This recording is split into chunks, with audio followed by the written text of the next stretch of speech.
예, 오후에 하나님 말씀, 자 우리 창세기 6장을 여러분 펴주시고요. 지난 시간에 이제 1절부터 4절까지의 그런 해당되는 내용들을 사실 다 했어야 되는데 좀 시간 관계상 좀 약간 끊겼습니다. 그래서 오늘 좀 마무리를 한 번 더 하고 그 다음에 이제 5절부터 6절, 7절을 살펴보겠습니다. 자, 여러분 6장 거기 4절을 보면 그 당시에 땅에는 거인들이 있었고 그 다음에 잘 보세요. 또 뭐라고 합니까? 그 후에도 있었으니 라고 합니다. 자, 이 말씀은 의미심장합니다. 이것은 노아의 날들, 쉽게 말하면 이제 노아의 날들에 지금 하늘에 있는 그 천사들이 타락해서 지상으로 내려왔잖아요. 그렇죠? 자, 인간의 안목으로 본다면 하늘에서 지상으로 내려온 거예요. 보통 이거를 이제 외계라고 하죠. 외계인들이라고 하잖아요. 그렇죠? 그런 외계인들의 어떤 일종의 출현이 이 창세기 6장에서 한번 있었던 거예요. 근데 여기 보면 그렇게 해서 이제 타락한 천사들이 와서 인간의 여자들과 결혼해서 거인들을 낳았단 말이에요. 그게 근데 그 후에도 있다. 이게 어떻게 보면 예언적으로 어떤 암시를 해주냐면 이 노아의 날들의 이런 일들이 장차 앞으로 한 번 더 재현될 것임을 암시해 주는 것이에요. 그게 바로 언제냐면 대환란 때다라는 것이에요. 한번 찾아볼게요. 여러분 누가복음 한번 찾아보세요. 누가복음 17장 한번 보세요.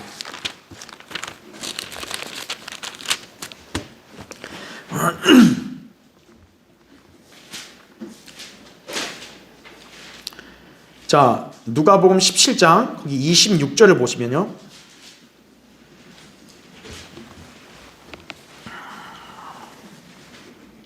누가복음 17장 26절에 노아의 날들에 일어났던 것 같이 인자의 날들에도 그러하리라 이거죠. 자, 계속 보시면 노아가 방주에 들어가던 날까지 그들은 먹고 마시고 장가가고 시집가고 했으나 홍수가 나서 그들을 다 어떻게 해요? 진멸시켰다라는 거죠. 그러니까 장가 시집이란 말도 나온단 말이에요. 결혼을 한 거예요. 그럼 우리가 아까 창세기 6장 봤지만 그냥 단순한 정상적인 인간의 결혼만 있는 게 아니라 지금 소위 타락한 천사들, 하나님의 아들들이라 불린 자들이 인간들과 결합을 한 거예요. 비정상적인 결합을 한 거죠. 그렇게 해서 결혼해가지고 비정상적인 거인들을 낳았던 거죠. 바로 이것이 노아의 날들에 있었던 것처럼 인자의 날들에도 그러하리라. 재림 직전에 바로 대환란 때에 이런 일이 다시 한 번 더 재현될 거다라는 것을 우리는 알 수가 있습니다. 자, 그러면 우리는 이제 그런 부분들을 어떻게 할 수 있느냐? 라고 하면요. 여러분 여기서부터 한번 찾아볼게요. 그 요한계시록 보세요. 요한계시록 12장 한번 보십시오.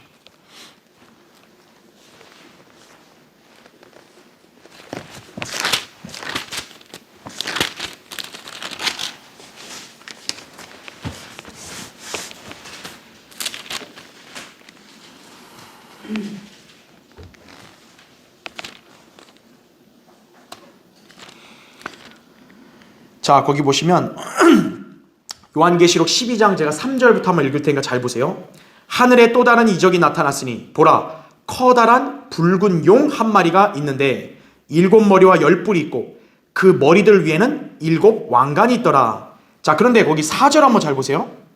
그런데 그의 꼬리로 하늘의 별 3분의 1을 끌어다가 땅에 던지더라. 또 그 용이 그 아이가 태어나자마자 삼키려고 출산하는 그 여인 앞에 서 있더라 이렇게 말합니다. 자, 지금 이 용이 사탄이라는 거에는 의심할 여지가 없어요. 그렇죠? 근데 4절을 보니까 사탄의 꼬리로 하늘의 별 3분의 1을 어떻게 한대요? 끌어다가 당겼다라는 거예요. 그러면 여기 별이 뭐냐 이거 이 별이.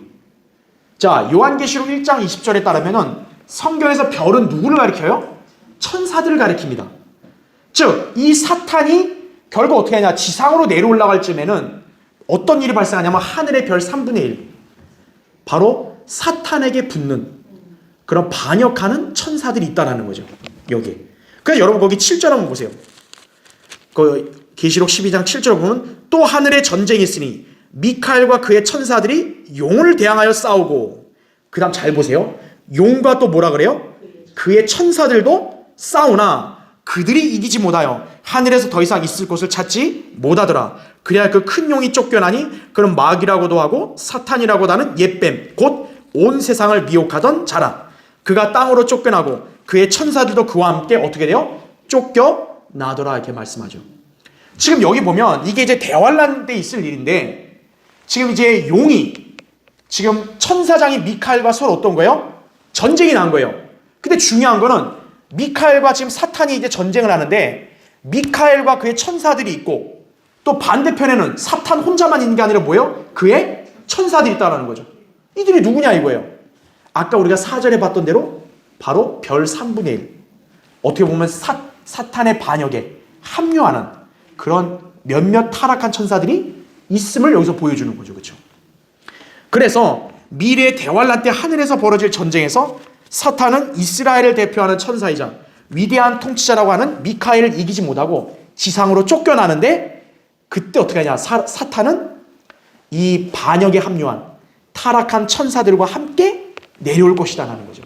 그러니까 여기 7절에 나온 대로 용과 그의 천사들도 싸우는데 이기지 못하니까 지상으로 쫓겨났잖아요. 그러니까 용만 쫓겨난 게 아니라 뭡니까?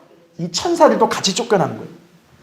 그래서 바로 이 천사들이 창세기 6장의 타락한 천사들을 같이 이 대환란 때도 어떤 거예요? 사탄의 반역에 역시 합류하는 그런 타락한 천사들이 되는 거죠. 이들이. 자, 그래서 이들은 어떻게 합니까? 이 자들이 이제 지상으로 내려오게 되면 지상에 있는 사람들의 관점에서는 저 우주에서 내려온 거니까 외계인들이 되겠죠. 바로 이 외계 방문자들이 땅으로 내려올 때 그들은 세상의 나라들을 어떻게 합니까? 이제 한 군데로 모아야겠죠. 왜냐하면 적그리스도가 통치하게 되니까. 근데 전 세상의 모든 민족들을 하나로 모이게 하는 게 쉽지 않잖아요. 그거를 강력한 세력을 가진 집단이 주도해야 되는 거예요. 그게 누구냐면 바로 로마 가톨릭인 거죠. 그래서 바로 이 적그리스도가 이제 로마 가톨릭 교황이 될 확률이 높단 말이에요. 그러니까 교황이 어떻게 한 거예요? 자기 가톨릭 세력들을 통해서 이 자들이 올 때 하나로 뭉치게 하는 거죠.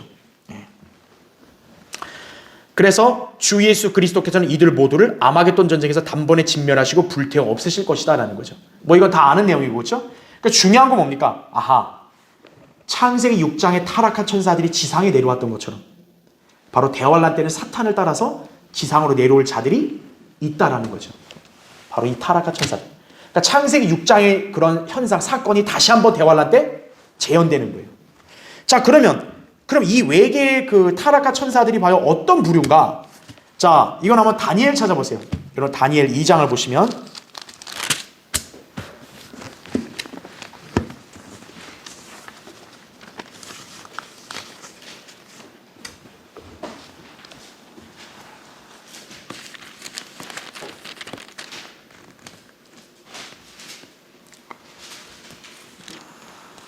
자, 다니엘 2장은 느부갓네살이 꿈속에 이렇게 나타난 형상을 묘사하고 있죠. 그렇죠?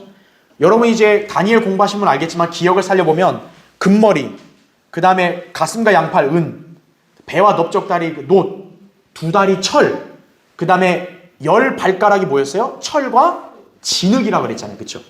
자, 그래서 거기 41절 보시면 그 일부는 토기장의 진흙이며 일부는 철인 발과 발가락을 왕께서 보셨으니 그 왕국이 나뉘어질 것이며 왕께서 철과 차진 진흙이 섞인 것을 보셨으니 그 왕국에는 철의 강함이 있을 것이니이다. 자, 42절 계속 볼게요. 또한 그 발가락의 일부는 철이요 일부는 진흙이므로 그 왕국이 부분적으로 튼튼하고 부분적으로 부서질 것이니이다. 왕께서 철과 차진 진흙이 섞인 것을 보셨으니, 그러니까 지금 여기 보면 이 10발가락이 적그리스도의 왕국이란 말이에요. 그렇죠? 이제 적그리스도가 이제 세상을 대환란 때 통치할 때 적그리스도 밑에 누가 있냐? 10개의 발가락. 다시 말하면 10왕국을 다스릴 10왕들이 있다라는 거죠. 근데 이 10왕들의 특징이 뭐라는 거예요? 진흙과 철이 섞여 있는 모습이라는 거죠. 진흙은 뭐를 대표하는 거예요? 인간을 대표하는 거죠. 철은 인간이 아닌 어떤 초자연적인 속성을 대표하는 거예요. 그러니까 이 지금 10왕들의 특징이 뭐예요? 완전한 인간도 아니고 그렇다고 완전한 초자연 존재라기도 하기 애매하고 인종과 철이 섞여 있는 그런 자들이라는 거죠. 바로 마귀적인 존재들인 거죠. 이들이. 그래서 여기 보면 43절 보세요. 왕께서 철과 차진 진흙이 섞인 것을 보셨으니, 그러니까 아까 발가락이 몇 개였어요? 총 10개잖아. 그래서 10개가 적그리스도의 10왕국이자 열왕들이라고 했죠. 그래서 이 열왕들이 바로 타락한 초자연적인 마귀적인 존재들인 거예요. 근데 이들이 보세요. 자, 43절 계속 보시면 사람들의 씨와 어떻게 된대요? 섞일 것이나 그들이 서로 합하지 못하는 것이 철이 진흙과 섞이지 못함과 같으리다라는 거죠. 지금 이 말씀을 보면 적그리스도가 10개 연합 왕국을 세우고 그 밑에 열 왕들이 있는데 이 열 왕들이 어떻게 합니까? 초자연적인 존재들인 거예요. 그래서 일부는 어때요? 진흙으로 대표되는 인간이고 일부는 철로 대표되는 마귀적인 존재들인 거예요. 자, 이 자들이 이제 어떻게 한다는 거예요? 여기 나왔듯이 사람들의 씨와 어떻게 한대요? 섞일 것이다. 다시 말하면 이들이 옛날 창세기 6장 때처럼 다시 어떤 거예요? 인간들과 결합을 하는 거죠. 그래서 대환란 때도 어때요? 창세기 6장에서처럼 비정상적인 돌연변이들이 나왔듯이 거인들이 나왔듯이 바로 대환란 때는 이 자들이 다시 창세기 6장 때처럼 여자들에게 들어가서 이제 거인들을 다시 낳게 될 것이다 라는 것을 우리가 알 수 있는 것이, 그러니까 인간 여자들을 아내로 삼고 그 사이에서 거인들과 같은 돌연변이 괴물들을 낳게 될 것이다라는 거죠. 왜냐? 그런 자들로 나와서 자꾸 적그리스도 사탄과 일치하는 속성을 가진 자들을 자꾸 세상에다가 퍼뜨려야죠. 이들이 바로 이런 수법으로 마귀가 세상을 완전히 장악할 수 있게 그런 자들로 가득 채워버린다는 거죠. 그럼 사람들은 어떻게 하겠어요? 창세기 6장 때처럼 그런 자들을 보고 초자연적인 돌연변이들에게 경의를 표하는 거죠. 그렇죠? 네. 그러면 그 자들은 어떻게 되는 거예요? 역시 스스로를 높이게 되는 거죠. 그런 인간들의 추앙을 받으면서. 네. 결국 창세기 6장의 노아의 날들 때 일어났던 이 비정상적인 결합, 이것이 대환란 때 다시 한번 재현된다는 것을 이 성경에서 말씀해 주는 것이. 그러니까 여러분이 이제 특징을 알겠죠, 그렇죠? 계시록 12장에 보니까 용에게 합류해서 지상으로 내려오는 천사들이 있다, 그죠? 그들의 특징이 여기 다니엘 2장에 나온 대로 철과 진흙이 섞인 모습이에요. 그러니까 일부는 어떤 인간의 속성이 있고 일부는 초자연적인 속성이 섞여 있는 거예요. 어떻게 보면 사람처럼 보이는 마귀적인 존재들이겠죠. 바로 사탄이 지상에 대환란 때 내려올 때 그 자들도 같이 내려오게 될 것이라는 거죠. 그래서 그 자들이 이제 사탄 밑에서 이제 열 왕국을 형성해서 통치하고, 그리고 그 자들이 이제 인간들과 함께 결합을 해서 거인들을 낳게 될 것이다라는 거죠. 이게 대환란 때 일어날 하늘에서 진짜 내려올 외계인들에 관한 말씀인 거예요. 예. 자, 그러면 진짜 대환란 때 그냥 외계에서 진짜 이런 사탄과 그의 세력들이 내려오는 거에 대해서 사람들이 기꺼이 받아들여야 될 거 아니겠어요? 기꺼이 받아들이려면 세상은 이미 외계인에 관한 그런 사상과 풍토가 어때요? 딱 자리 잡아야죠. 그러니까 외계인이 와도, 하늘에서 내려와도 왔구나, 우리가 믿었던 대로 왔구나, 이렇게 돼야지 자연스러울 거 아니겠어요? 만약 그런 지식이 없다면 그때 얼마나 혼란스럽겠어요. 근데 혼란스럽지 않다는 거죠. 왜? 그러한 풍토가 이미 다 깔려 있는 거예요. 자, 그래서 제가 아까 이렇게 간단히 언급했던 게 뭐냐, 그래서 이제 그 성경의 예언에 따라 마지막 때가 오는 징조 중에 하나가 뭐냐면 외계인에 관한 긍정적 관심과 연구가 이제는 활발하게 진행된다는 거예요. 그래서 제가 아까 얘기한 대로 바로 이런 자들이 이제 외계인으로서 출현한다는 거예요, 지상에. 자, 근데 그런 외계인에 관한 연구를 누가 가장 많이 해요? 로마 카톨릭이 많이 한다는 거죠. 그래서 바티칸은 지난 2009년에 우주생물과학 컨퍼런스를 개최해서 이 외계인에 관한 그런 연구를 철저하게 아주 심도 있게 하고 있어요, 바티칸이. 그리고 로마 카톨릭은 바티칸 천문대를 운영하고 있는데 그 장비는 세계 어느 연구기관 장비와 비교해도 뒤지지 않는다라는 거예요. 죄송합니다. 그래서 지난 2015년 8월 6일에 한 언론 보도에 따르면요, 바티칸 소속의 바티칸 천문대 측이 이렇게 언론에다 공표한 거예요. 지구 이외에 또 다른 행성에 외계 생명체가 존재할 것으로 믿는다, 이렇게 밝힌 거예요, 이 사람들이. 그러니까 로마 카톨릭에서 이 과학 연구한 자들이 외계인이 있다는 것을 아예 기정사실화해 버리죠. 그렇죠? 심지어 그 프란치스코 교황, 여러분이 들어봤겠지만 2014년 5월에요 바티칸 라디오 정규 방송에서 이렇게 밝힌 바 있어요. 내일이라도 녹색 피부에 긴 코와 큰 귀를 가진 화성인이 세례받기 원하면 그렇게 할 것이다 이거죠. 그러니까 교황이 무슨 말한 거냐면, 만약에 외계인이 막 녹색 피부 가진 외계인이 와가지고 나 세례 받을게요 그러면 교황이 어떻게 한다는 거예요? 기꺼이 세례 준다는 거예요. 그러니까 로마 가톨릭 교황을 위시해서 그 집단들이 어떤 거예요? 외계인에 관한 거부감이나 불신이 없는 거죠. 자, 또 바티칸 천문대 관계자 중 한 사람인 이 가이 콘솔 마노라는 비공식 인터뷰에서 이렇게 밝혔어요. 우리는 또 다른 세계로부터 온 외계인, 곧 구주의 방문을 받게 될 것이다 이런 거예요. 이렇게까지도 밝힌 거예요. 그러니까 앞으로 장차 외계에서 내려오는 자들이 결국 뭐라는 거예요? 우리 인류의 구주라고 똑같이 얘기를 하는 거예요. 바로 이 로마 카톨릭의 바티칸 연구자들이 이렇게 밝히고 있는 거예요. 자, 바로 나중에 어떻게 됩니까? 적그리스도가 이제 출현을 하게 되면 저분이 바로 인류의 구주다. 이제 로마 카톨릭의 그런 풍조를 자연스럽게 형성하는 거죠. 이제 그거를 지금 준비해 가고 있는 거예요. 지금 이게 이런 인터뷰를 세상에 공식적으로 할 정도면 이제 로마 카톨릭은 그런 준비를 다 하고 있다라는 것이에요. 자, 확실한 것은요, 로마 카톨릭은 외계인의 존재를 믿고 있고 외계인들을 찾고 접촉하는 일에 있어서 다른 기관들의 뒤지기를 원하지 않는다는 사실이에요. 그래서 제가 아까 얘기한 대로 왜 로마 카톨릭이 이렇게 외계인 연구, 교신에 관심을 갖냐 이거예요. 앞으로 적그리스도와 그의 타락한 천사들의 무리가 내려올 때 그들을 세상에 맞이할 수 있도록 준비해주는, 주도하는 집단이 누구기 때문에 그래요? 로마 카톨릭이기 때문에 그래요. 네.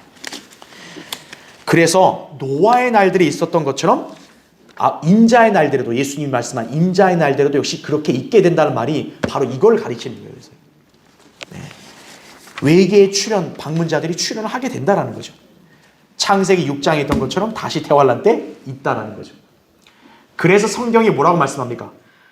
해 아래 새 것이 없다 그러잖아요. 앞으로 있을 것들이 뭡니까? 이미 있었다 그러잖아요. 성경은 진짜 놀랍고 위대한 책인 거예요. 그게. 여러분은 그것을 잘 기억하셔야 합니다. 그렇죠? 자, 그래서 창세기 6장에서 천사들이 타락하여 지상에 내려와 난잡한 성적 결합을 하는 일들이 대환란 때 다시 재현되고 그때 거인들도 또 다시 나오게 될 것이다라는 거죠. 그러니까 이 거인들에 대한 거부감이 없이 오히려 열광을 하겠죠. 마치 오늘날 뭐와 똑같이요? 슈퍼 히어로들 열광하듯이 뭐 슈퍼맨이니 무슨 헐크니 막 이런 거 있잖아요. 막 거인들 이런 거에 대해서 사람들이 어때요? 막 초자연적으로 존재해서 열광하잖아요. 대단하다 그러면서. 그런 것들이 이제 어떻게 보면 자연스럽게 사상을 그렇게 주입시키는 거예요. 세상의 마귀가 바로. 예. 자, 그런 걸 우리가 잘 기억해야 합니다. 자, 그래서 우리는 창세기 6장 1절부터 4절을 살펴보면서요. 자, 다음과 같은 결론에 도달할 수 있어요. 그래서 제가 이제 요약을 해드리면, 먼저 타락한 천사들은 자, 어떤 모습으로 지구를 방문하냐? 날개 없는 33살 반의 모습. 바로 뭡니까? 우리 주 예수 그리스도가 부활하신 나이가 어떻게 된 거예요? 33살 반이죠. 천사들도 어떤 거예요? 33살 반의 남성이에요. 그렇기 때문에 이들이 타락해서 내려올 때도 바로 33살 반의 남자의 모습으로 나타나는 거죠. 그러니까 남자로 와야 어떻게 된 거예요? 여자랑 결혼을 자연스럽게 하죠. 자, 그렇게 볼 수 있는 겁니다. 그래서 우리 뭐 빌립보서 3장 21절이나 요한일서 3장 2절 보면 우리 그리스도인들도 하나님의 아들들도 예수님의 몸과 같이 된다 그랬잖아요. 그렇죠? 33살 반이라고요. 그러니까 마귀는 어떤 거예요? 그것도 흉내내는 거예요. 예수 그리스도의 그런 모습도 흉내낸다는 거죠. 그 다음에 아까 얘기한 대로 타락한 천사들은 외계에서 이 땅으로 다시 내려올 것이고요. 그 다음에는 이들은 하나님을 부인하고 성경을 거부하고 또 사탄에게 속한 자들을 낳아서 온 세상에 확산시키기 위해서 다시 올 것이다라는 거죠. 예. 그러니까 마귀가 왜 이런 자들을 오게 하는 거예요? 자기의 성향을 가진 자들을 어떻게 한 거예요? 그런 자식들을 더 이 땅에 많이 생식하고 생산하려고 오는 거예요. 예. 왜냐하면 마귀가 이렇게 영적 존재를 창조할 수는 없잖아요. 그렇죠? 창조는 오직 누구만 할 수 있는 거예요? 하나님만 할 수 있는 거예요. 그럼 이 자들이 할 수 있는 방법은 뭐밖에 없는 거예요? 자기의 씨를 인간을 통해서 계속 번식시킬 수밖에 없는 거예요. 예. 바로 그렇게 오는 거죠. 그 다음에 이 사람들은 아까 얘기했죠. 일부는 철, 일부는 진흙이라 했잖아요. 그러니까 철의 인종답게 뭔가 철산 화물과 연관을 맺을 것이다 라는 거죠. 그러니까 우리는 뭐 자세히는 몰라요. 그러니까 중요한 것은 인간은 진흙인데 이 자들은 일부는 진흙이지만 일부는 뭐예요? 철을 가졌다라는 거죠. 네. 그리고 제가 지난주에도 강의했듯이 이들은 어떤 인간 아니면 혹은 동물들로부터 피를 얻을 것이다. 그죠? 왜? 피를 얻어야 뭘 할 수 있는 거예요? 생식을 할 수 있다고요. 예. 그리고 환난 성도들을 제단에서 목을 베어서 그들의 피를 종교의식의 일환으로 사용할 것이다 라는 거죠. 예. 계시록 6장에 보면 제단 아래에서 목베임 당한다 그랬잖아요. 그렇죠? 예. 그리고 인신제사, 쉽게 말하면 피를 마시는 그런 제사까지도 할 것이라는 거예요. 이들이. 근데 그런 것도 하는 것도 역시 거부감이 없어요. 왜? 로마 카톨릭 때문에. 로마 카톨릭은 어떤 교리를 가르쳐요? 성체 성사를 가르치죠. 쉽게 말하면 그들은 상징이지만 실제로 어때요? 포도주를 마실 때 그들은 진짜 자기들이 예수님의 피를 마신다고 여기잖아요. 그러니까 대환란 때 그들이 실제 사람의 피를 마시는 거에 대해서 고반은 없다라는 거죠. 예. 적그리스도가 바로 그런 인신제사를 이렇게 강요하게 될 것이다라는 거죠. 그래서 시편 16편 4절에서도 피의 술제물을 바친다는 예언이 있어요. 대환란 때 그렇게 되는 거죠. 그래서 대환란 때 목베임 당한 사람들이 바로 뭐예요? 그렇게 목베임 당하고 그들의 피로 이렇게 제사를 지내는 일들이 벌어질 것이라는 얘기죠. 예. 그래서 예루살렘에 있는 자비석에 앉아서 자신을 하나님처럼 가장하는 그런 세상 신인 마귀에게 그걸 봉헌할 것이다라는 거죠. 이 자들이 바로. 예. 그래서 성경의 예언은 그냥 단순하게 기록된 게 아니라 바로 이러한 의미가 있다라는 걸 여러분이 기억하셔야 되는 거예요. 자, 그래서 우리는 이 창세기 6장을 통해서도 하나님의 아들들이 이 땅에 내려와서 사람의 딸들과 결합하는 이런 사건을 우리는 단순하게 넘기는 게 아니에요. 바로 앞으로 대환란 때 그 일들이 재현될 것이다라는 거죠. 성경의 예언이 정확하다는 것을 지금 현재 세상에서 벌어지는 현상을 통해서도 우리는 직감할 수 있다는 것이죠. 자, 여러분 이제 그렇게 기억하시면 됩니다. 자, 그럼 이제 우리는 창세기 6장 이제 5절부터 넘어가겠습니다. 여러분 거기 6장 이제 5절부터 7절을 보십시오. 자, 이제 여러분은 제가 새로 나눠드린 교환을 보시면 됩니다. 이제 교환을 옆에 새로 나눠드린 걸 보시고, 자, 일단 6장 5절부터 6절에 읽을게요. 하나님께서 사람의 사악함이 세상의 창대해짐과 그 마음의 생각의 모든 상상이 계속해서 악할 뿐임을 보시고 주께서 땅 위에 사람을 지으셨음을 후회하셨으니 그 일이 그의 마음을 비통케 하였더라 이렇게 말씀하고 있어요. 자, 이제 제가 오늘 나눠드린 교환의 첫 번째 보세요. 자, 5절에 보니까 마음의 생각이란 말이 나와요. 마음의 생각. 마음의 생각이란 인간의 공상, 욕망, 자아를 위한 계획, 구상, 자기 자랑, 영웅심리 같은 것들, 이런 것들을 말한다는 거죠. 인간의 마음에서 일어난 여러 생각들을 다 보면요, 거의 다 이런 것들에서 그게 벗어나질 않아요. 예. 공상을 많이 하죠. 그리고 또 자기 욕망 실현을 상상을 많이 하죠. 그리고 자기 자랑할 것, 또 자기가 좀 돋보이게 하려는 그런 영웅심리 같은 것들, 다 그런 게 인간에게 있다고요. 자, 성경은 인간의 이런 마음의 생각이 계속해서 뭐라고 말씀하세요? 악할 뿐임을 보시고 이거죠. 자, 괄호 1번 보십시오.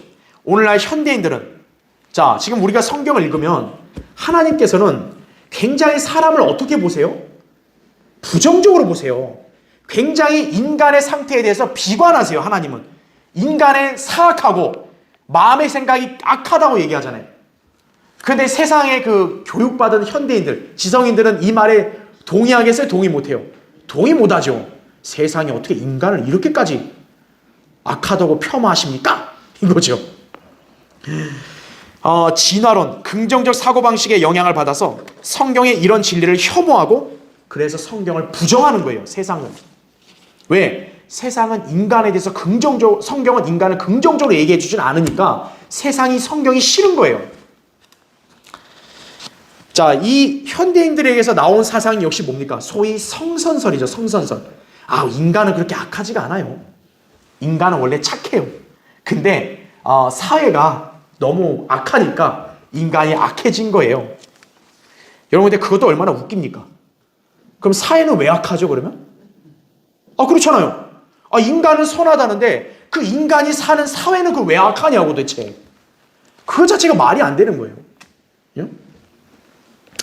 자, 이것이야말로 타락한 죄인들의 본성을 가리는 속임수에 불과하다라는 거죠. 성경은 예레미야 17장 9절에 따르면요, 인간의 마음이 만물보다 거짓되고 심히 악하다고 말씀하세요. 타락한 아담의 형상에 따라 모든 인간들이 죄성을 지니고 태어났기 때문이다라는 거죠. 우리가 지금 현재 암송하고 있는 구절들, 뭐 시편 51편 5절이나 또 로마서 5장 12절, 오늘 우리 암송하는 구절이었죠? 다 뭡니까? 아담에 의해서 모두가 어때요? 태어날 때부터 죄성을 지니고 태어난 죄인이다라는 거죠. 그러니까 인간의 마음도 어때요? 이미 죄성이 내재되어 있기 때문에 결코 선할 수가 없다라는 거죠. 괄호 2번 보십시오. 예수님께서는 사람에게서 나오는 것이 그 사람을 더럽히느니라라고 그렇게 말씀하셨습니다. 마가복음 7장 20절에 나온 대로. 사람은 보통 뭘 더럽게 생각해요? 이렇게 오물, 배설물을 더럽게 여기잖아요. 사람이 이렇게 먹고 이렇게 뒤에서 나오는 걸 더럽게 생각하잖아요. 근데 예수님은 뭐라 그런 거예요? 그게 더럽지 않고 인간의 마음에서 나오는 게 더럽다고 말씀한 거예요. 마음에서 나오는 게. 그러니까 현대인들은 똥을 더럽다고 생각하는데 성경의 관점은 뭐예요? 똥보다 더 더러운 게 뭐예요? 인간의 마음에서 나오는 게 더럽다라는 거예요. 자, 그러면 어떻게 말씀하시냐 주님은 거기 보세요. 이는 속에서, 즉 사람들의 마음에서 나오는 것은 뭡니까? 악한 생각, 간음, 음행, 살인, 도둑질, 탐욕, 악의, 사기, 방탕, 악한 눈, 하나님을 모독함, 교만과 어리석음이기 때문이니 이런 모든 악한 것은, 자, 뭐라고 나와요? 어디서 나와요? 속에서 나와 그 사람을 어떻게 한대요? 더럽히느니라 이렇게 말씀하시더라고요. 예수님이 말씀하신 거예요. 그러니까 우리는 예수님만큼 이렇게 인간에 대해서 비관적으로 말씀하신 분이 없어요. 예. 그러니까 무슨 뭐 긍정적 사고방식, 뭐 인간은 원래 가능성 있고 인간은 좋은 존재, 이거는 완전히 성경의 진리에 반하는 말이에요. 그걸 기억해야 돼요. 예. 그래서 괄호 3번, 그래서 그런 인간들의 마음에서 우러나오는 생각과 상상은 모두 뭐라는 거죠? 악한 것이다 이거죠. 창조주 하나님의 관점에 따라 인간은 모두 악한 죄인이다라는 거죠. 의인은 없나니 없도다, 한 사람도 없도다 이거죠. 아이고 세상에 저 옆에 봉사활동하는 사람 보세요. 기부하는 사람 보세요. 그 사람은 의로운 거 아닌가요? 이게 인간의 관점이죠. 하지만 하나님 말씀은 뭡니까? 의인은 없나니 없도다, 한 사람도 없도다 이거죠. 깨닫는 자도 없고 하나님을 찾는 자도 없도다 이거죠. 이게 제일 문제인 거예요. 그 다음에 모두가 탈선하여 함께 무익하게 되었으며 선을 행하는 자가 없으니 없도다, 한 사람도 없도다 이거죠. 이게 로마서 3장 10절부터 12절 말씀이다. 여러분 기억하시면 됩니다. 자, 이제 밑에 두 번째 보세요. 사람의 사악함이 세상의 창대해짐과 그 마음의 생각의 모든 상상이 계속해서 악할 뿐임을 보시고 이렇게 말씀하죠. 인간의 마음이 악하기 때문에 세상은 어떻게 합니까? 사악함이 극에 달한 거예요. 괄호 1번 보세요. 여기서 현대의 교육받은 학자들, 철학자들, 교육가들 등은 사악함과 그 마음의 생각의 모든 상상을 단순히 어떤 일을 하면서 일시적으로 순간 연상되는 구상과 같은 것으로 여기는 경향이 있다라는 거죠. 자, 이게 무슨 뜻이냐면 소위 이제 그 학자들이나 철학자들은 인간을 선하다고 여기잖아요. 그러니까 인간은 원래 선한데 부지불식간은 뭡니까? 악한 생각이 잠깐 떠오른다. 그냥 인간의 악에 대해서, 죄에 대해서 그냥 잠깐 가끔 가다가 일시적으로 떠오르는 것 뿐이다. 이렇게 가르치는 거예요. 그러니까 인간은 원래는 선하고 어쩌다가 잠깐 그냥 좀 악한 생각이나 행동을 할 뿐이다. 이제 이게 소위 교육자들의 관점이거든요. 그러나 성경은 어떤 관점이에요? 타락한 아담의 후손들의 내적 상태가 뭐라는 거예요? 악하다라고 이미 가르치고 있는 거예요. 예. 자, 괄호 2번 보십시오. 생각은 행동을 낳고 행동은 습관을 낳고 습관은 성격을 낳고 성격은 뭘 낳아요? 운명을 낳는 법이다 이거죠. 자, 타락한 인간이 죄성으로 인해서 마음이 악함으로 거기에서 온갖 죄악된 상상, 언행이 비롯되는 것이다 라는 거죠. 사람에게 양심이 있으니까 양심적으로 볼 때는 이게 선이다라는 것을 인지를 하죠. 그러나 인간의 본성은 이미 어떤 거예요? 죄성이 있기 때문에 인간 안에서 주로 무슨 상상이 많이 나오는 거예요? 구원받지 않은 죄인들의 안에서는 온갖 죄악된 상상들이 나오는 거예요.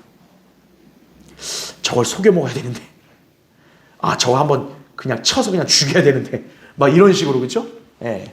그리고 저 나중에 똥통에 빠져가지고 아주 그냥 실종돼 버리고 막 이런 온갖 상상들을 하는 거죠.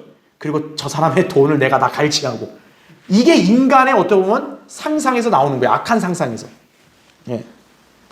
자, 근데 그런 생각을 가졌어도 양심으로 브레이크를 걸면 어때요? 행동까지는 안 갈 수 있는데, 근데 양심이 브레이크 기능이 상실해버리면 어떻게 되는 거예요? 그게 행동으로 가버리는 거죠. 그러니까 생각으로 저 죽이고 싶다 그랬는데 브레이크가 안 되면 어떻게 되는 거예요? 죽이는 거예요, 그냥. 와, 저 사람을, 저 여자를 갖다가 내가 예를 들어 막 이렇게 저 강제로 범해야 되는데, 그런 상상을 만약 브레이크가 망가지면 어떻게 되는 거예요? 행동으로 강해지는 거예요, 그게. 그러니까 인간의 그런 악한 상상이 어떻게 되는 겁니까? 제어가 안 되는 거예요. 그게 행동으로 가는 거죠. 근데 그 행동이 어떻게 됩니까? 결국 습관을 낳게 되는 거죠. 그러니까 거짓말을 해야겠다라는 생각을 제어를 못하게 되면 어떻게 되는 거예요? 나와버리는 거예요. 그럼 그게 나중에 어떻게 돼요? 습관이 돼버리는 거예요. 그래서 뭐 상습적인 거짓말, 사기를 치는 사람들도 나오는 거고, 범죄자들이 나오는 거고, 괜히 그러는 게 아니라는 거죠, 그게. 만약 인간이 선하다면요, 어떻게 그런 범죄들이 매일같이 나오냐고요. 그럼 설명이 안 되잖아요, 도저히. 바로 인간이 악한 본성을 가졌다는 증거예요. 자, 그래서 거기 로마서 7장 15절 17절에 자, 이 고백은요, 신약 교회사에서 가장 신실하고 거룩한 성도인 사도 바울이 고백하는 거예요. 들어보세요. 내가 행하는 것을 내가 알지 못하노니 이는 내가 원하는 것은 행하지 아니하고 오히려 내가 어떻게 해요? 미워하는 것을 행함이라 이거죠. 그러나 이제는 그것을 행하는 것은 더 이상 내가 아니요, 내 속에 거하는 뭐라 그래요? 죄인이라 이거죠. 구원받은 성도도 이런 고백을 하는데, 하물며 구원받지 않은 사람 안에는 어때요? 온갖 죄악으로 가득 차는 거죠. 예. 기꺼이 어떤 거예요? 죄가 시킨 대로 다 하게 되는 거예요. 예. 자, 그럼 우리가 한번 생각해 봐야 돼요. 예수 그리스도의 피로 거듭난 성도는 어떻습니까? 죄들이 싹 제거돼서 새로운 성품을 가진 하나님의 자녀로 태어나잖아요. 그런 그리스도인도 육신으로 해서 죄를 짓게 되는데, 하물며 거듭나지도 않은 이때 당시의 사람들은 어떻겠어요? 브레이크가 제대로 작동하겠어요? 안 하죠. 그냥 기꺼이 그냥 죄악으로 질주를 해버리는 거죠. 그래서 이 노아에 있던 때는 어떤 거예요? 세상이 완전 사악함이 그게 달한 거예요. 하나님의 기준에서 완전히 선을 이미 어떻게 돼버린 거예요? 넘겨버린 거죠. 예. 그래서 괄호 3번 보세요. 이처럼 마음의 생각은 인간의 외적 생활을 결정하게 하는 시발점이다라는 거죠. 따라서 성경은 열심을 다하여 내 마음을 지키라, 이는 삶의 문제들이 거기서 나옴이라 라고 말씀하는 것이다 이거죠. 잠언 4장 23절에 마음을 지켜야 되는 거예요. 왜? 마음을 안 지키면 마치 아까 제가 비유한 대로 뭐예요? 브레이크가 고장 나버린 거예요. 여러분, 가난한 사람이라고 무조건 다 도둑질 하나요? 아니라는 거죠. 예. 브레이크가 마음을 지키지 못하면 죄를 짓게 되는 거예요. 그래서 성경에서도 마음을 지키라고 말하는 거죠. 그런데 인간의 힘으로는 한계가 있다는 거죠. 인간의 악한 마음을 어떻게 자기 힘으로 다 통제할 수 있겠어요? 그래서 인간이 제일 먼저 해야 될 게 뭐예요? 바로 거듭나야 되는 거예요. 그래서요. 예수 그리스도의 피로 죄사함 받고 거듭나야지 그나마 인간의 양심이 정결해질 수 있는 거예요. 그러지 않고서는 인간이 아무리 백날 잡아도 절대 제어가 안 된다. 이렇게 보시면 됩니다. 자, 맨 밑에 세 번째 보세요. 주께서 땅 위에 사람을 지으셨음을 어떻게 한대요? 후회하셨으니. 자, 여러분 이 말을 한번 잘 보세요. 자, 지금 하나님이 뭐 하셨대요? 후회를 하셨대요. 하나님이 땅에 사람을 지은 거를 후회하셨대요. 그리고 하나님의 마음이 어떻대요? 비통하게 됐대요.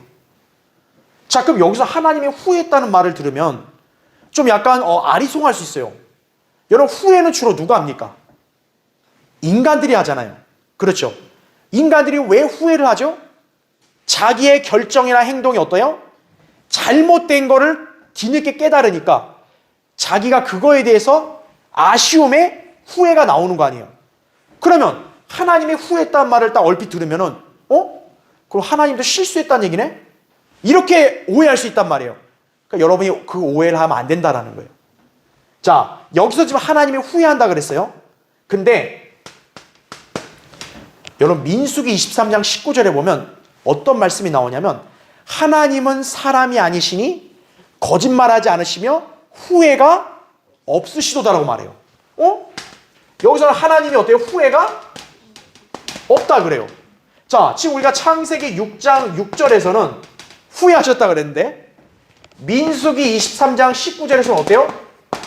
후회를 안 하신대요, 하나님은. 그럼 이게 성경이 안 맞잖아요. 겉으로 볼 때. 그럼 뭐가 답일까요?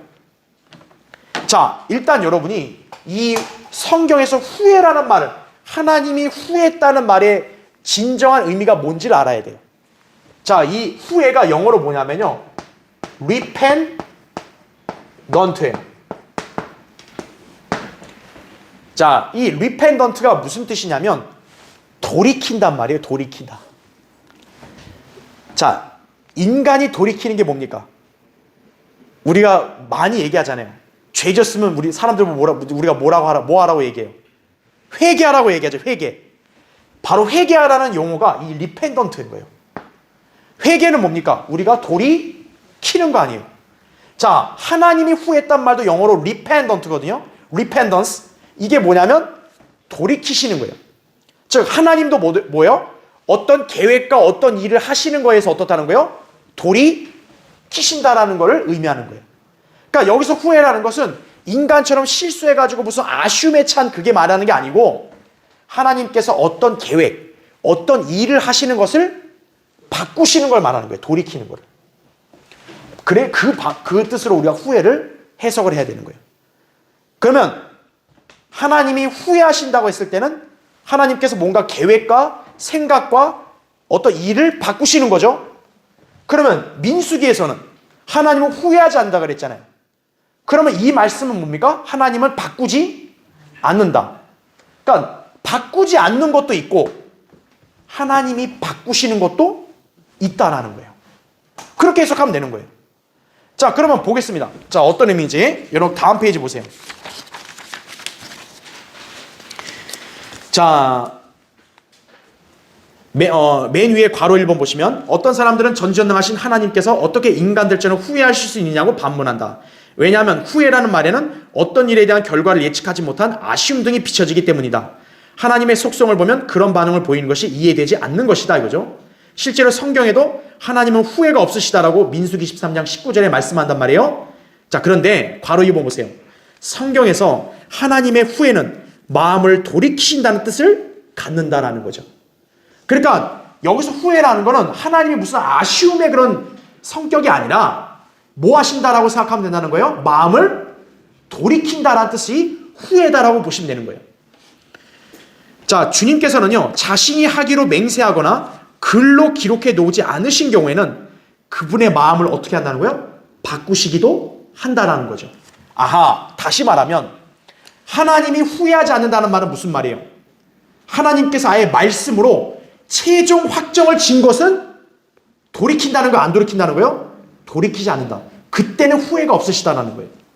그런데 하나님이 말씀으로 아예 딱 확언을 짓거나 성경으로 기록해 놓은 게 아니라면 하나님께서는 때때로 어떻다는 거예요? 생각을 바꾸실 수가 있다라는 거예요. 그래서 거기 동그라미 1번 보세요. 민수기 23장 19절. 아까 하나님의 후회가 없다 그랬잖아요. 왜 그 말이 나왔을까요? 그 당시의 상황이 뭐냐면 지금 발락이 발람을 고용해서 이스라엘을 저주하라고 이렇게 시켰거든요. 근데 하나님은 발람에게 너 이스라엘 저주하지 말라 그러잖아요. 그렇죠. 그러니까 발람 입장에서 이스라엘을 저주할 수 없어요. 하나님이 무조건 축복해 주라고만 했어요. 왜 그럴까요? 하나님께서는 아브라함에게 약속을 했잖아요. 이스라엘을 어떻게 해준다고? 하나님은 복을 주신다고 약속을 했죠. 그럼 하나님이 말씀으로도 확정이 있기 때문에 그걸 하나님이 바꾸시면 돼요? 안 돼요? 안 된다는 거죠. 비록 이스라엘이 좀 죄를 짓는다 할지라도 하나님이 이스라엘을 복을 줬다는 사실은 바뀌면 돼요? 안 돼요? 안 되는 거죠. 그래서 발람이 하나님은 후회가 없다고 말한 이유가 바로 그거예요. 즉 하나님이 이스라엘 복 준다는 것은 이스라엘을 향한 최종적인 선언 아니에요. 그거를 바꾸시면 하나님이 뭐가 되는 거예요? 거짓말 하신 게 되는 거잖아요. 그러니까 하나님은 그런 부분에 대해서는 바뀌지가 않는다라는 거죠. 그래서 하나님께서 이스라엘을 복주겠다는 맹세에서 결코 돌이키지 않으실 것이라는 점을 근거로 하나님은 후회가 없다. 그 말을 하신 거예요. 그래서 그 점을 우리가 이해를 해야 합니다. 그럼 동그라미 2번 보세요. 반면에 어떤 것을 반드시 이루실 것이라고 맹세하거나 확정하신 일이 아니라면 그분이 말씀하신 것을 바꾸시는 상황이 성경에는 있다라는 거죠. 그러면 바꾸는 이유가 뭘까요? 하나님이 왜 생각과 마음을 바꾸시냐? 그 인간의 태도와 행동에 따라서 바뀌실 수가 있는 거예요. 그 예가 바로 우리가 지금 보고 있는 창세기 6장입니다. 자, 이걸 왜 우리가 볼 수 있냐면 하나님이 아담이 타락을 했잖아요. 그래서 아담과 이브가 자손들을 계속 낳아서 어때요? 세상이 사람들이 많아졌잖아요. 그런데 하나님은 한 번도 아담의 타락한 자손들에게 니네 영원히 복 준단 말 한 적이 있어 없어요? 없죠. 아담에게는 이렇게 자손들을 낳아서 번성하게 할 수 있지만 그 자손들을 하나님께서는 멸망 안 시키겠다고 약속하신 적은 없죠. 그렇기 때문에 하나님은 그들에게 확정한 게 아니니까 그들을 번성케 하지만 그들이 너무나 극악한 죄를 지었기 때문에 어떻게 한 거예요? 하나님이 그들을 번성케 하신다는 생각을 바꾸시는 거죠. 이제는 번성케 하는 게 아니라 너희들을 진멸시켜야겠다 이거죠. 왜냐하면 그들에게 한 번도 너희들을 영원히 멸망 안 시키겠다고 말씀하신 적은 없기 때문에 그게 바로 하나님께서는 생각을 바꾸실 수가 있다라는 거죠. 예. 동그라미 3번 보세요. 또 한 예가 어디 있냐? 이스라엘의 초대 왕인 사울의 경우에 사울. 자, 사무엘상 15장 11절에 보면요. 하나님이 이렇게 말씀해요. 내가 사울을 세워 왕으로 삼은 것을 후회하노니 이는 그가 나를 따르는 것에서 돌이켜 내 계명들을 이행하지 아니하였음이라 이렇게 말씀합니다. 자, 여러분 보세요. 하나님이 사울이 저렇게 불순종하고 반역할 거라는 걸 몰랐겠어요? 하나님은 아시는 거죠. 그렇지만 백성들이 원했기 때문에 하나님은 사울을 왕으로 세운 거죠. 그럼 중요한 건 뭐예요? 사울이 하나님 말씀 앞에 겸손하게 순종을 하면 하나님께서 사울을 왕에서 끌어내릴 거라는 생각을 바꾸실 수가 있는 거예요. 근데 사울이 어떻게 한 겁니까? 하나님 말씀을 이행을 안 하니까 왕으로 세운 것을 어떻게 하겠다는 거예요? 하나님은 후회하신다. 즉 왕으로 세웠다라는 계획을 어떻게 한 거예요? 생각을 바꾸신다. 돌이키신다라는 거죠. 결국 뭡니까? 사울을 왕에서 이제 끌어내리시겠다라고 결정하셨다라는 거죠. 그래서 거기 동그라미 4번 보세요. 결국 그분의 마음에 합한 다윗을 왕으로 기름 부으시기로 확정하셨다 이거죠. 그러다 보니 사무엘이 사울을 위해서 밤새 슬퍼했지만 성경은 주께서는 사울을 이스라엘을 다스릴 왕으로 세우신 것을 후회하셨다라고만 말씀한다라는 거죠. 사무엘상 15장 35절에. 그러니까 사무엘은 사울을 되게 동정한 거예요.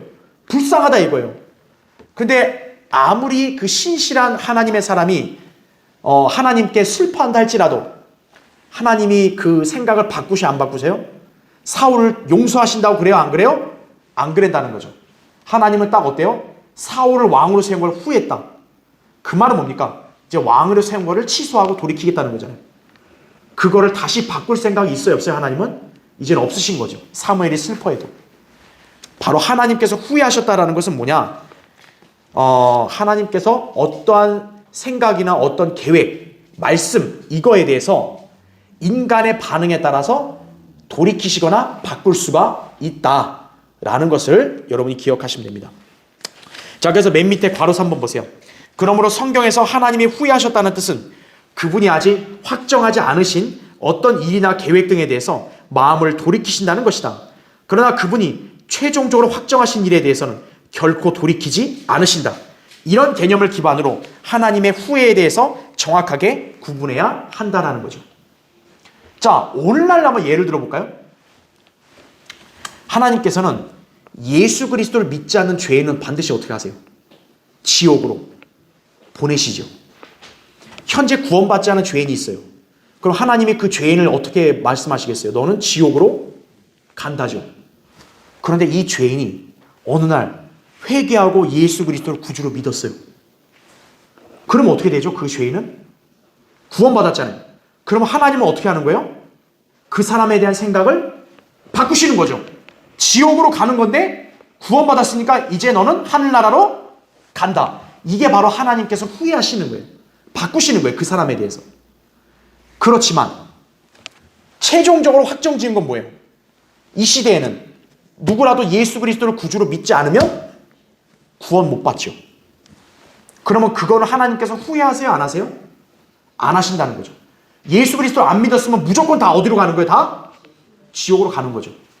만약에 하나님께서 백보자 심판을 보는데 이거 구원받은 사람이 거의 없어.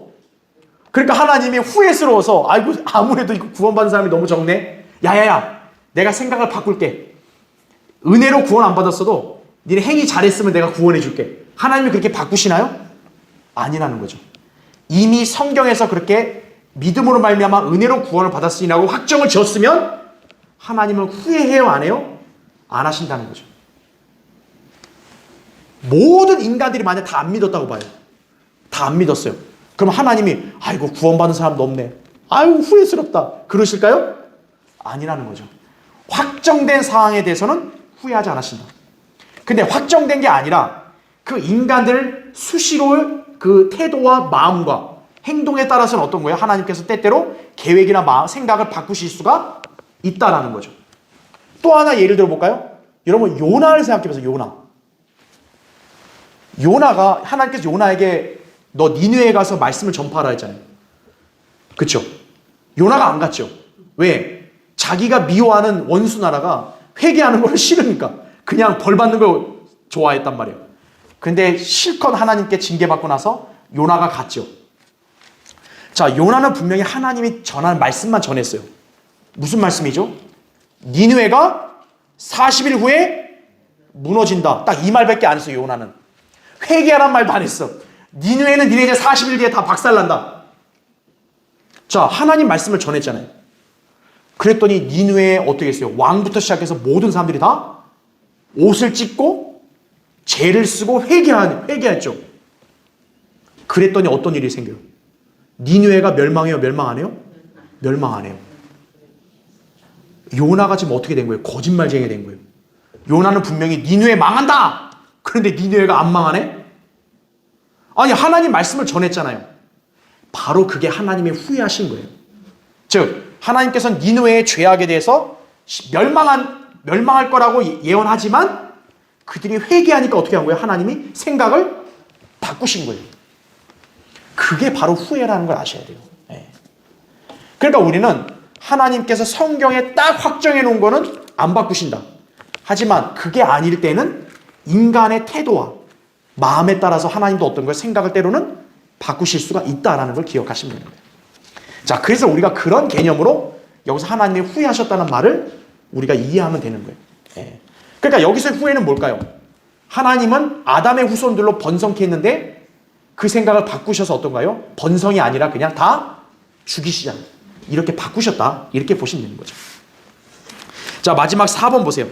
창세기 6장 7절에 주께서 말씀하시기를 내가 창조한 사람을 지면에서 멸망시키리니 사람과 짐승과 기는 것과 공중의 새들 모두라. 이는 내가 그들을 지었음을 후회함이라 하시니라. 이렇게 말씀합니다. 자, 하나님께서 이 지면의 사람을 다 죽여버리시는 이유는 뭐냐? 죄 때문이에요. 죄. 사악함이 극에 달했고요. 또 창세기 6장 12, 13절을 보면 뭐라고 나오냐면 땅이 폭력으로 가득했단 말이에요. 그러니까 여러분이 기억하셔야 될 게 마지막 때일수록 어떤 거예요? 세상이 갈수록 폭력이 가득해지는 거예요. 그래서 6장 나중에 여러분 집에 가서 읽어보세요. 12절 보면 하나님께서 땅을 보셨는데 보라 그것이 부패되었으니 이는 모든 육체가 땅 위에서 그 행위를 부패시켰습니다. 하나님께서 노아에게 말씀하시기를 모든 육체의 종말이 내 앞에 이르렀으니 이는 땅이 그들로 인하여 폭력으로 가득 찼습니다. 이거죠. 노아의 때에 성적인 문란뿐만 아니라 모두 가득해요. 폭력이 가득하다 이거죠. 요새 막 그런 영화들 보세요. 얼마나 폭력들이 잔인하게 많이 나와요. 바로 마지막 때의 징조라는 거죠, 그게. 자, 그 다음에 7절에도 보니까 사람을 지면에서 멸망시키는데 거기 보세요. 사람과 또 뭐도 있어요? 짐승과 기는 것과 공중의 새들이라. 제가 지난번에 얘기했죠. 왜 짐승도 멸망이 대상이 된 거예요? 인간과 난잡한 성행위의 대상이었기 때문에. 짐승도 하나님께서 멸절시키는 거예요. 불결하다 그래가지고. 그 다음에 6장 13절에도 보면 모든 육체의 종말이 이뤘다 그래요. 모든 육체. 왜 모든 육체란 말 썼을까요? 인간만이 육체를 입은 게 아니라 누구도 육체를 입었어요. 타락한 천사들도 육체를 입었죠. 그들까지도 어떻다는 거예요? 이 홍수로 다 멸망시키시겠다. 바로 이것을 여기서 말씀하신 것이다 라고 보시면 되는 거예요. 자, 하나님은 어때요? 이 세상의 인간에 대해서 굉장히 비관적이시고 부정적으로 말씀하죠.